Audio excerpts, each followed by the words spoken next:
বাঙালি খানায় সবাইকে স্বাগত জানাই। আপনারা তো অনেকভাবে তেল মশলা দিয়ে পনির রান্না করেছেন। একবার আমার মতন করে সহজ পদ্ধতিতে আপনিও শিখে নিতে পারবেন ছোট ছোট টিপস সহ।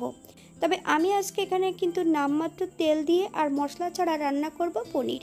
তবে চলুন সেটা একবার দেখে নেওয়া যাক ভিডিওর মাধ্যমে। আশা করছি আজকের ভিডিওটি আপনাদের ভালো লাগবে। সকল বন্ধুদের কাছে অনুরোধ করছি সম্পূর্ণ ভিডিওটি দেখার। এখানে আমি বেশ কিছুটা পনির ছোট ছোট টুকরো করে কেটে নিয়েছি। তবে গরমের দিনে কিন্তু এমনভাবে পনিরের তরকারি রান্না করলে খেতে কিন্তু অসম্ভব ভালো লাগে। একটা কড়াইতে বেশ কিছুটা সরষের তেল অ্যাড করেছি, হাফ চামচ লবণ। সম্পূর্ণ পনিরগুলো বেশ ভালো করে ভেজে নেব। তবে পনিরগুলো কিন্তু আমি একটু লালচে করে ভেজে নেব। আপনারা আপনাদের পছন্দ মতন পনিরগুলো ভেজে নিতে পারেন।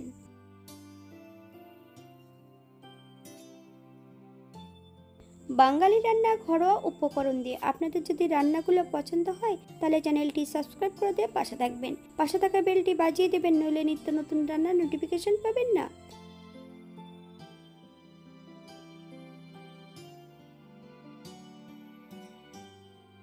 তবে পনিরের এমন নিত্য নতুন রেসিপি নিরামিষ আমার চ্যানেলে অনেকগুলো দেওয়া আছে। আপনাদের যদি পছন্দ হয় তাহলে চ্যানেলটি একবার ঘুরে দেখে নেবেন।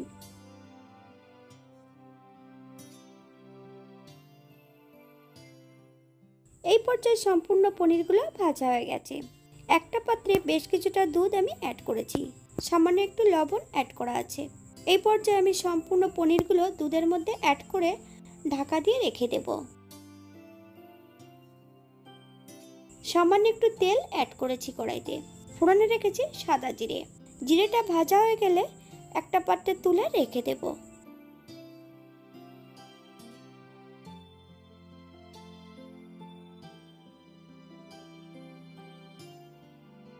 কেটে রাখা সম্পূর্ণ আলুগুলো অ্যাড করব।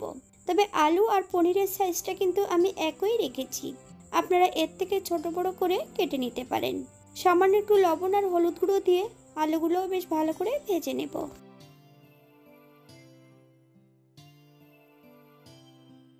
আলু ভাজার মাঝপথে এই পর্যায়ে অ্যাড করব বেশ কিছুটা কাঁচা লঙ্কা আর একটা মিডিয়াম সাইজের টমেটোর অর্ধেকটা টমেটো ছোট ছোট টুকরো করে আমি অ্যাড করেছি।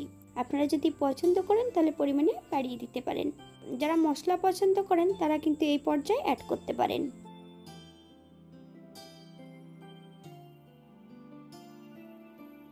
আমি এখানে 2 কাপ জল অ্যাড করব।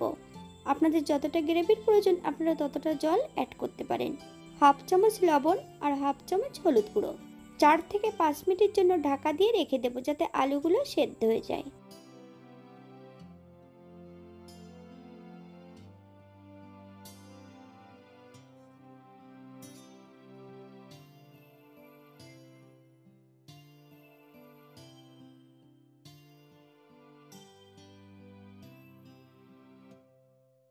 আট মিনিট পর এই পর্যায়ে একবার চেক করে নিতে হবে আলুগুলো সেদ্ধ হয়েছে কিনা।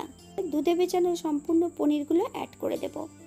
তবে আমি এখানে দুধ সহ অ্যাড করে দিয়েছি। মিডিয়াম আঁচে বেশ কিছু সময় রান্না করে নেব।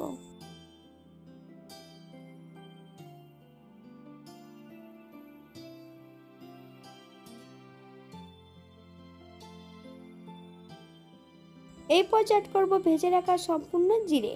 তবে জিরেটা কিন্তু একটু ভারী কিছু দিয়ে গুঁড়ো করে নিতে হবে। সম্পূর্ণ তেলে ভাজা জিরেটা অ্যাড করে বেশ কিছু সময় নেড়ে চেড়ে মিশিয়ে দিতে হবে।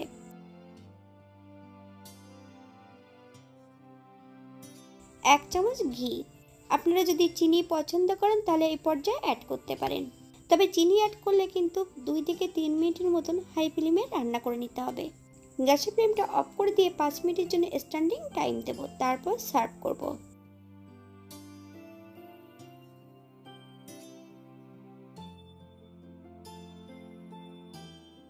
এটা দেখতে যেমন ভারী সুন্দর হচ্ছে, এটা গরমের দিনে দুপুরবেলা ভাতের সঙ্গে কিন্তু খেতে অসম্ভব ভালো লাগবে। আপনারা বাড়িতে একবার একই পদ্ধতিতে বানিয়ে নেবেন। তবে মশলা ছাড়া পনির কিন্তু খেতে কিন্তু অসম্ভব ভালো হয়। যারা পেঁয়াজ রসুন অথবা মশলা পছন্দ করেন তারা অবশ্যই অ্যাড করতে পারেন।